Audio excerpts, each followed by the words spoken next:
নমস্কার, নববার্তা বাংলা নিউজে সবাইকে স্বাগত জানাই। আজকের দুপুরের সংবাদ শিরোনাম।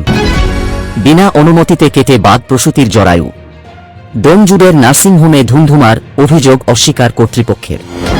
হাওড়ায় দুর্ঘটনার কবলে তৃণমূল বিধায়কের গাড়ি, বেপরোয়া গতির বলি চালকসহ 2 জন। প্রস্রাব করা নিয়ে বিবাদ, বাগদায় প্রতিবেশীকে খুন করল বাবা ও মেয়ে মিলে। রেশন ডিলারের ছেলেকে কিডন্যাপ করে 50 লক্ষ টাকা মুক্তিপণ দাবি। 24 ঘন্টার মধ্যেই উদ্ধার যুবক। সুকান্তর উপর কড়া নজরদারি পুলিশের। মমতার কাছে পাচার হচ্ছে সব ছবি। জোর চাঞ্চল্য। বীরভূম জেলার সভাপতি নয় কোর কমিটিতে 7 নম্বরে স্থান পেলেন অনুব্রত মণ্ডল। অতিক্রান্ত 100 দিন, অভয়া বিচারহীন, ফের সমাবেশ শ্যামবাজারে। আরজি কর কাণ্ডের প্রতিবাদে রাত দখল কর্মসূচি। সংবাদ শিরোনামগুলো শুনছিলেন, এবার জানাবো পুরো সংবাদ।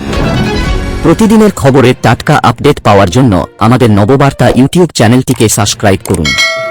পরিবারের অনুমতি না নিয়েই সন্তান প্রসবের সময় প্রসূতির জরাজু কেটে বাদ দিলেন ডাক্তাররা।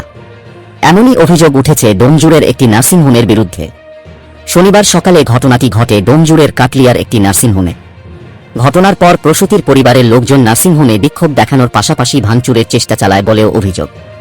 এমনকি চিকিৎসকের গাড়ি আটকে বিক্ষোভও দেখানো হয়। পরে ডোমজুড় থানার পুলিশ গিয়ে পরিস্থিতি নিয়ন্ত্রণে আনে।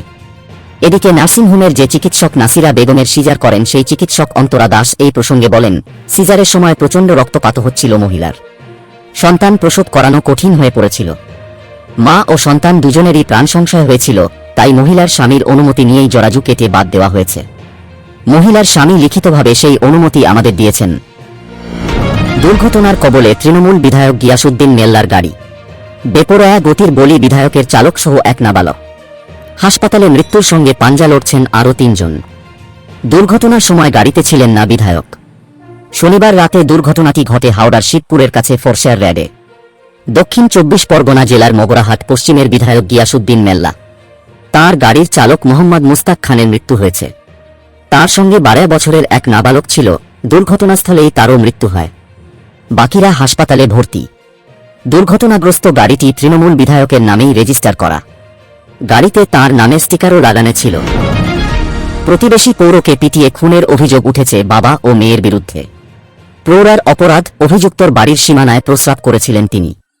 শনিবার সকালে ঘটনাটি ঘটেছে উত্তর 24 পরগনার বাগদা থানার বয়রা পাড়ুই পাড়া এলাকায়। ঘটনায় বাবা ও মেয়েকে গ্রেপ্তার করেছে পুলিশ। পুলিশ ও স্থানীয় সূত্রে জানা গিয়েছে, মৃত প্রৌঢ়ার নাম ফুলকুমারী বারুই, বয়স 59 বছর। তার সঙ্গে মাঝে মধ্যেই ঝামেলায় জড়িয়ে পড়তেন অভিযুক্ত নগেন হালদার ও তার পরিবার। এদিন সকালে ফুলকুমারী দেবী অভিযুক্তর বাড়ির সীমানায় প্রস্রাব করেছিলেন। তা নিয়ে ফের বিবাদ শুরু হয়। অভিযোগ, সে সময় নগেন ও তার মেয়ে ঝুমুর হালদার প্রৌঢ়ার উপর ঝাঁপিয়ে পড়েন। পাশে পড়ে থাকা কাঠ দিয়ে ফুলকুমারীর মাথায় সজোরে আঘাত করেন নগেন। ঘটনাস্থলে রক্তাক্ত অবস্থায় লুটিয়ে পড়েন প্রৌঢ়া। রেশন ডিলারের ছেলেকে অপহরণ, 50 লক্ষ টাকা না দিলে খুনের হুমকি দিয়েছিল আত্মাইরা। ভয় না পেয়ে বুদ্ধি করে পুলিশে খবর দিতেই বাজিমাত। 24 ঘন্টার মধ্যে যুবককে উদ্ধার করেছে পুলিশ। জানা গিয়েছে, বীরভূমের পাড়ুইয়ের বাসিন্দা অপহৃত যুবক। তার বাবা রেশন ডিলার। পাড়ুই থানার অন্তর্গত ৭০ গ্রাম পঞ্চায়েতের বড় মহুলা গ্রামে দোকান তাঁর। অভিযোগ, সম্প্রতি ডিলারের ছেলেকে অপহরণ করে দুষ্কৃতীরা। এরপর আত্মাইরা ফোন করে ডিলারকে 50 লক্ষ টাকা মুক্তিপণ চাওয়া হয়। না দিলে যুবককে খুনের হুমকি দেওয়া হয়।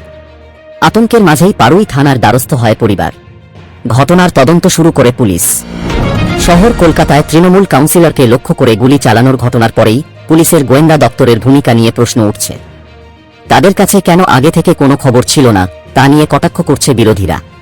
তবে সেই গোয়েন্দা দপ্তরের কাজ বলতে যে একমাত্র বিরোধীদের ওপর নজরদারি চালানো, এবার সেই কথাই তুলে ধরে বিস্ফোরক মন্তব্য করলেন বিজেপির রাজ্য সভাপতি তথা কেন্দ্রীয় মন্ত্রী সুকান্ত মজুমদার। প্রসঙ্গত, এদিন এই ব্যাপারে সুকান্তবাবুকে একটি প্রশ্ন করা হয়।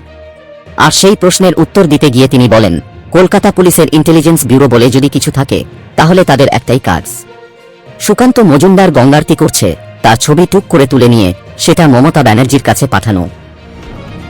অনেকের মধ্যেই প্রশ্ন ছিল যে, কোর কমিটি জেলা চালাবে নাকি সভাপতি হিসেবে পরিচালনা করবেন অনুব্রত মণ্ডল। আর এসবের মধ্যেই আজ অনুব্রতবাবু জেল থেকে ফেরার পর প্রথম কোর কমিটির বৈঠক অনুষ্ঠিত হল। আর সেখানেই এই কমিটির সদস্য হলেন কেষ্ট মণ্ডল।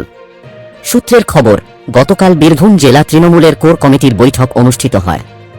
আর সেখানেই যে 6 জন সদস্য ছিলেন তার মধ্যে আরও একজন সদস্য হিসেবে এই কোর কমিটির প্রসার বৃদ্ধি করা হয়, যেখানে 7 নম্বর সদস্য হিসেবে যুক্ত করা হয় অনুব্রত মণ্ডলকে। স্বাভাবিকভাবেই প্রশ্ন থেকেই যাচ্ছে যে অনুব্রত মণ্ডল তাহলে কি এখন শুধুমাত্রই এই কোর কমিটির সদস্য? বাড়তিভাবে তিনি কি জেলা সভাপতি হিসেবে আর গুরুত্ব পাবেন না? সব মিলিয়ে গোটা পরিস্থিতি কোথায় গিয়ে দাঁড়ায় সেদিকেই নজর থাকবে সকলের। অতিক্রান্ত শতদিন, অভয়া বিচারহীন, এই ট্যাগলাইনে আজ হবে প্রতিবাদ মিছিল। 17 নভেম্বর রবিবার রাত 9টায় হবে সমাবেশ। শ্যামবাজারে মোড়ে হবে জমায়েত। এই ঘটনার প্রতিবাদ করতে দীর্ঘদিন ধরে প্রতিবাদ করেছে জুনিয়র ডাক্তাররা। অনশন করেছিলেন তারা, 10 দফা দাবি নিয়ে করেছিলেন প্রতিবাদ সমাবেশ। দীর্ঘদিন চলেছে প্রতিবাদ, নানা রকম কর্মসূচি গ্রহণ করেছিলেন জুনিয়র ডাক্তার। শেষে মুখ্যমন্ত্রীর সঙ্গে মিটিংও করেন। মুখ্যমন্ত্রী আশ্বাস দেওয়ার পর ওঠে অনশন। পরবর্তী সংবাদ দেখার আমন্ত্রণ জানিয়ে এখনকার মতো শেষ করছি। নববার্তা বাংলা সংবাদ দেখতে এবং অথেন্টিক টাটকা খবরের জন্য চ্যানেলটিকে সাবস্ক্রাইব করে রাখুন। ধন্যবাদ সবাইকে।